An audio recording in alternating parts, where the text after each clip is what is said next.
Bismillahirrahmanirrahim. Qala al-muallifu rahimahullahu ta'ala wa nafa'na wa bi ulumihi amin ya Allah ya rabbal alamin. Al-mabhatsus sabi'u, bahasan nomor 7. Bahasan yang ketujuh, fil mutlaqi wal muqayyadi, menjelaskan mutlak dan muqayyad. Al-mutlaqu, lafaz mutlak itu adalah ma dalla alal mahiyah, ma lafaz yang menunjukkan alal mahiyah kepada substansi, bila qayyidin tanpa batasan, min quyudiha dari batasan-batasannya mahiyah. Itu definisi lafaz mutlak. Jadi perkara yang menunjukkan substansi tertentu, ini substansi tertentu tanpa dibatasi oleh jumlah. Wal muqayyadu, dan al muqayyad itu adalah madalla, sesuatu perkara dalla yang menunjukkan alal mahiyati, atas mahiyah, bi qayyidin dengan qayyid, dengan batasan, min quyudiha dari qayyid-qayyidnya perkara tersebut, di substansi tersebut. Di mahiyah itu substansi.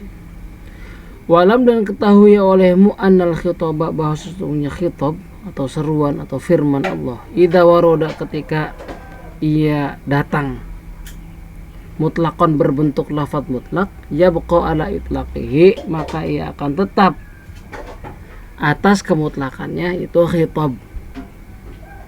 Wa in waroda muqayyadan yabqa ala taqidihi, dan jika ia datang muqayyadan sebagai dalam bentuk muqayyad, yabqa, maka ia akan tetap ala taqidihi, atas batasannya lafaz muqayyad tersebut.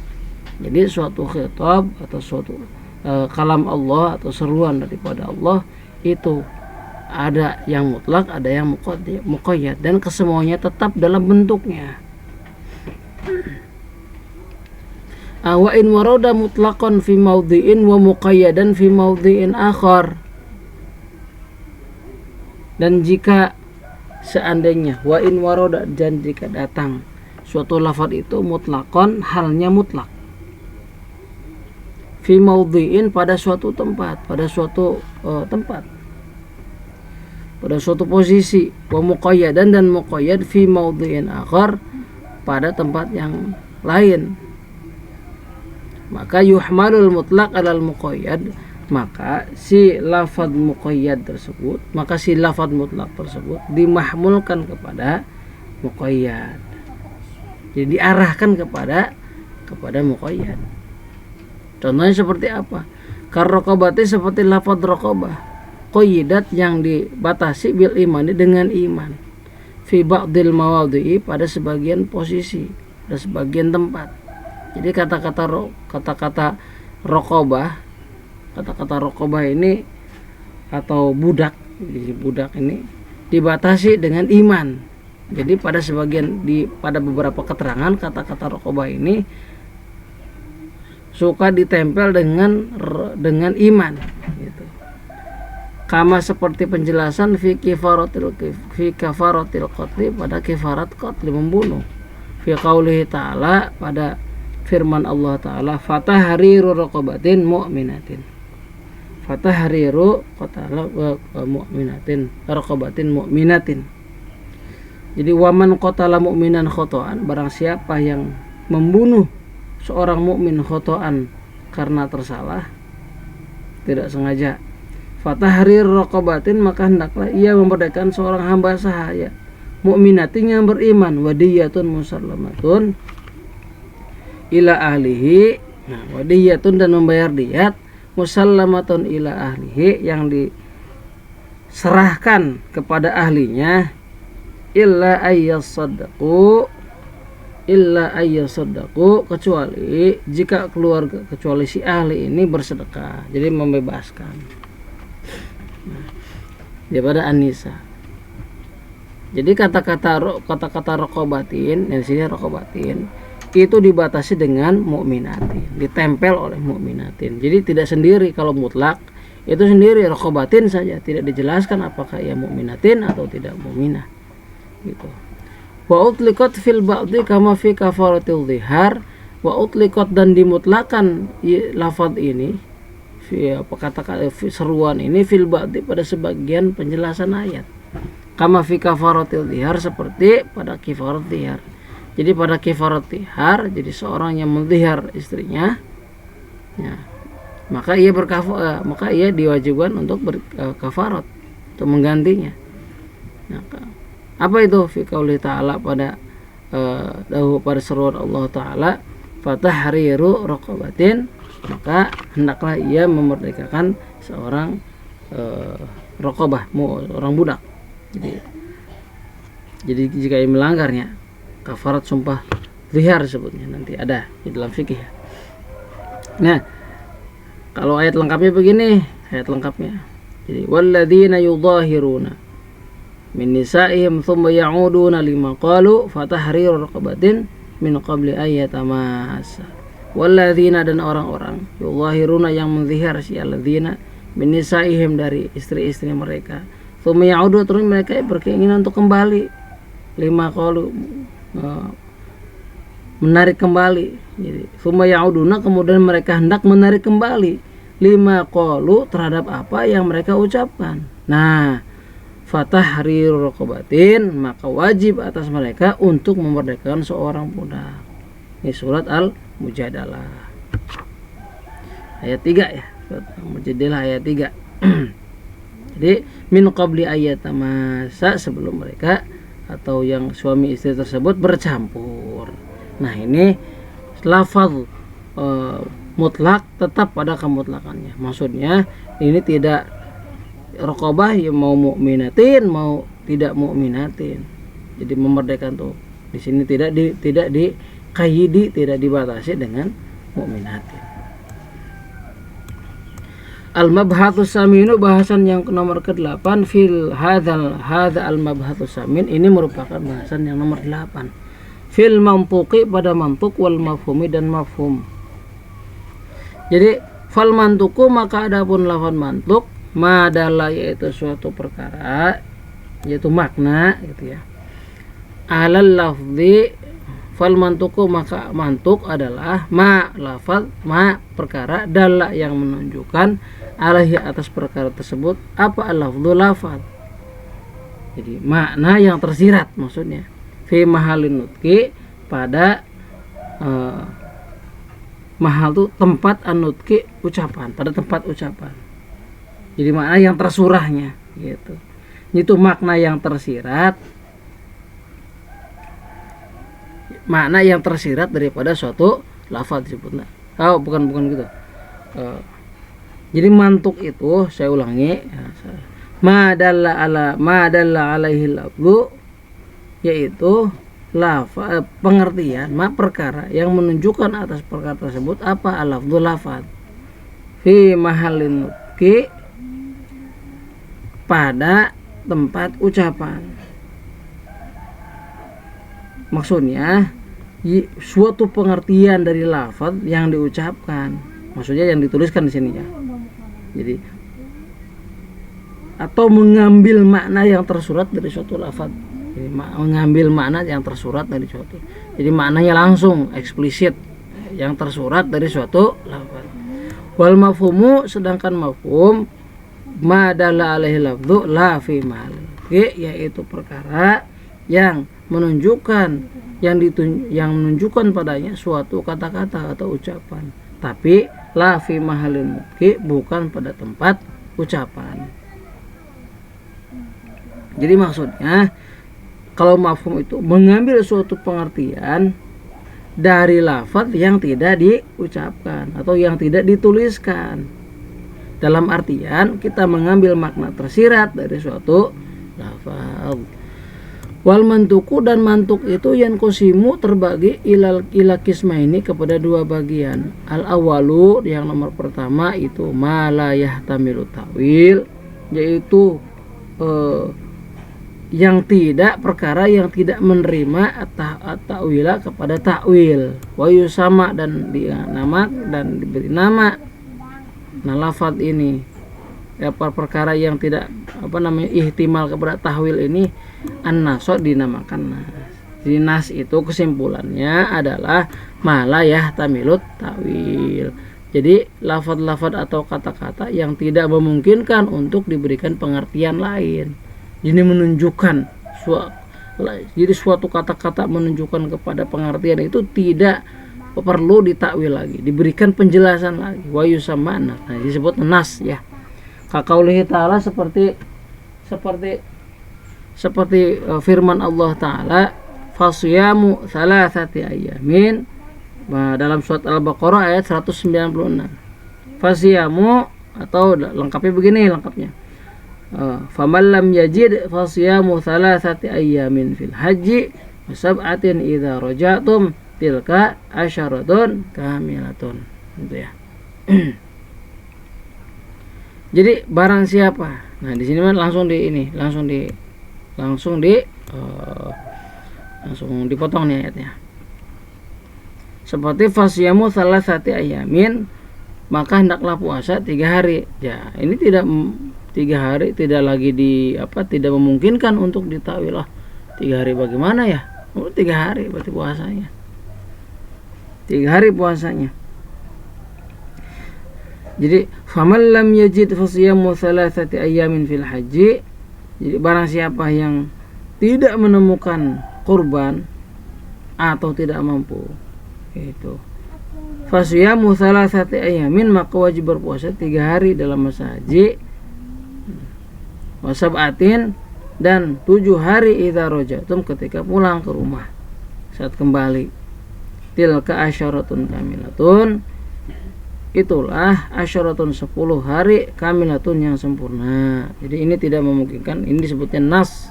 Jadi kalau ada yang bilang nas, mana nas Al-Qur'annya, yaitu ia berarti meminta suatu keterangan, apakah ada dalil atau keterangan yang memang tepat, tidak ambigu. Nah, tidak ambigu.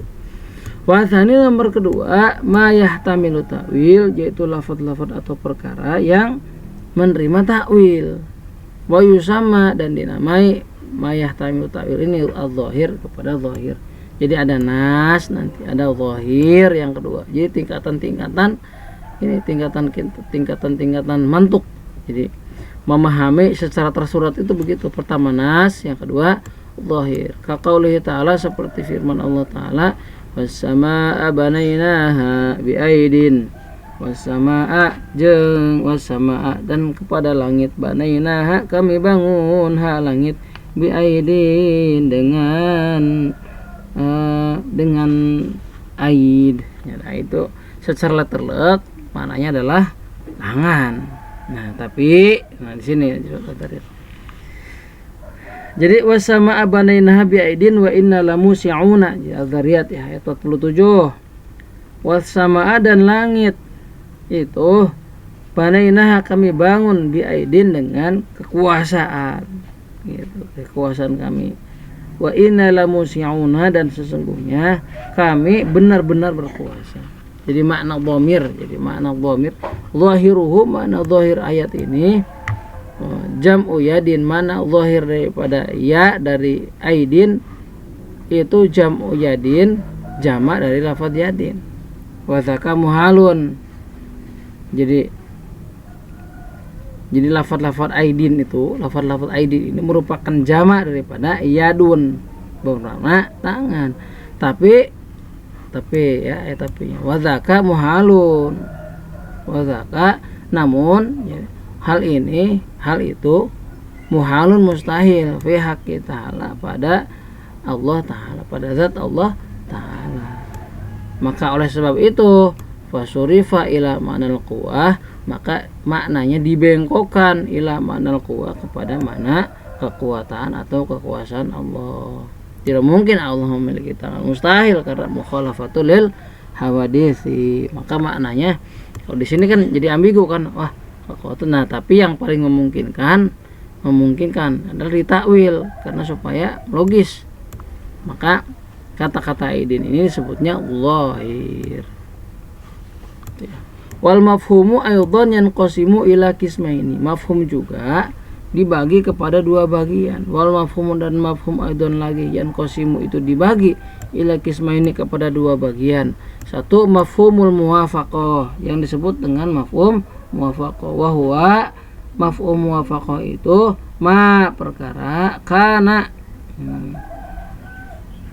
sesuatu karena yang bukti apa al maskutu anhu maskut anunya makna tersiratnya gitu, muwafiqon sesuai lil mantuki kepada mantuk. Jadi mafhum muwafaqah itu makna tersiratnya. Jadi maskut anhu itu tersirat, jadi makna yang bukan tersurat. Jadi makna tersiratnya itu sesuai dengan mantuknya, dengan tersuratnya. Jadi tersurat sama tersirat. Nah, yang tersirat sesuai sama tersurat. Lil mantuqi bihi-nya, mantuk bihnya. Kaman idhar bil abawaini, seperti larangan memukul orang tua, kedua orang tua. Al mafhumu yang difahami min qaulihi ta'ala, dari firman Allah ta'ala, wa qadara rabbuka alla ta'budu illa iyyahu wa bil walidaini ihsana imma yablughanna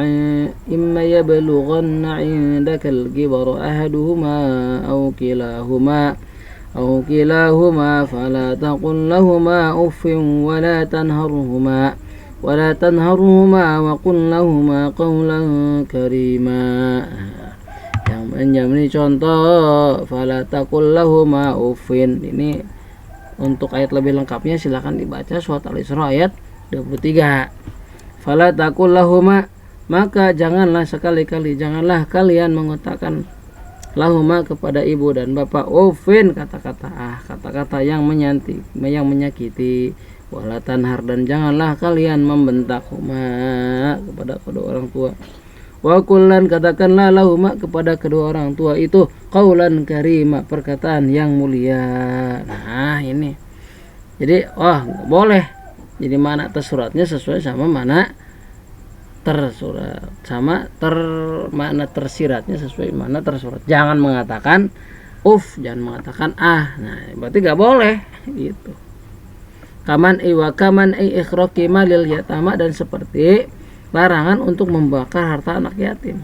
Min qaulihi ta'ala, dari firman Allah ta'ala, innal ladzina ya'kuluna amwalal yatama dzulman innama ya'kuluna fi butunihim nara. Nah di sini sesungguhnya innalladzina sayastuna jalmi sesungguhnya orang-orang yakuluna yang makan ya ladzina amwalal yatama kepada harta yatim, pada harta anak yatim, zulman dengan zalim, secara zalim. Innama sesungguhnya mereka itu yakuluna makan fi butunihim di dalam perut-perut mereka neraka. Jadi memasukkan mereka menelan api sepenuhnya ke dalam perut mereka. Gitu. Nanti wasayaslawna sa'ira, dan mereka akan masuk ke dalam api yang menyala-nyala gitu.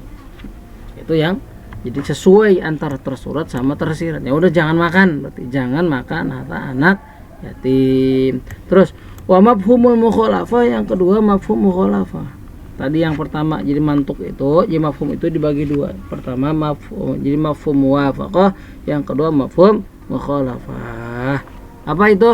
Wa huwa ma kanal maskutu anhu mukhalifan lil mantuqi bihi, yaitu perkara kana yang ada apa al maskutu anhu, maskut anhunya, makna tersiratnya, mukhalifan itu berbeda lil mantuki, bagaimana mantuk, bagaimana yang lil mantuki bihi kepada mana tersuratnya.